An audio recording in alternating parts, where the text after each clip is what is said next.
en ont perdu. Alain Mabanckou, Emmanuel Macron vous a proposé il y a quelques mois, comme il l'a fait pour Leïla Slimani, de réfléchir à la promotion de la langue française et de la francophonie. Vous avez refusé. Pourquoi? Ah oui, oui, oui. En venant ici, j'avais peur. Je me disais que Léa Salamé allait bien me trancher la gorge avec cette question. Mais ben voilà. De la francophonie. C'est pas tellement un coupe-gorge, là, la question. Mais vous savez, Léa Salamé, je viens d'un pays qui a rêvé de la liberté pendant longtemps, le Congo-Brazzaville. C'est un pays dans lequel un président de la République est là depuis 32 ans, sous le regard satisfait de la France. C'est ça que je ne souhaite pas. Et moi, on me demande d'aller être celui qui va travailler à la rénovation de la francophonie et de la langue française.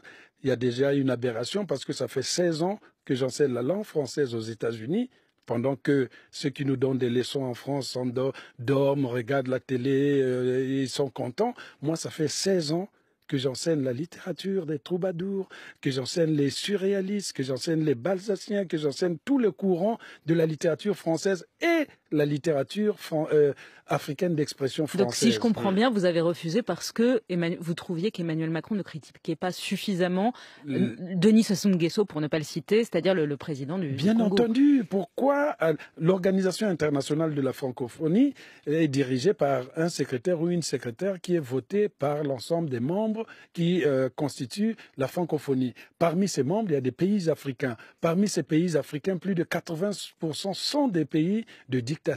La langue française, c'est aussi la langue de la dictature. C'est la langue de la dictature. Ces Africains sont assujettis à travers la langue française. Quand on lit dans Les Cigognes sont immortels, cette sorte de combat même que je mène contre la post-colonie, ce qui s'est passé après les colonisations. Parce que les Blancs, une fois qu'il est parti, nous pensions que nous avions toutes les libertés, mais on a assisté aux assassinats les plus crapuleux. Mehdi Ben Barka du côté de l'Afrique du Nord, Oumniobé du côté du Cameroun, Thomas Sankara du côté du Burkina Faso, Marien Ngouabi du côté du Congo-Brazzaville. Le Congo, par exemple, c'est le seul pays au monde qui avait un abbé polygame et qui portait des soutanes de Pierre Cardin devant la France.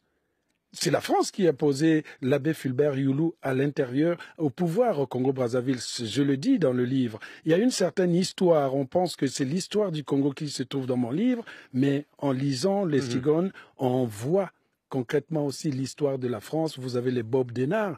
Pourquoi la France est allée intervenir Pourquoi la France est intervenue à la guerre de Biafra alors qu'elle n'avait jamais colonisé la francophonie, c'est quoi? C'est la langue de tout ça? C'est un concept néocolonialiste? La ou c'est autre chose? francophonie, je le dis toujours et toujours, est la continuation de la politique étrangère de la France par une voie détournée, tant qu'elle ne deviendra pas une francophonie des peuples. Je souhaite qu'on vote les secrétaires de l'Organisation internationale francophonie par les peuples. France Inter, il est 8h30.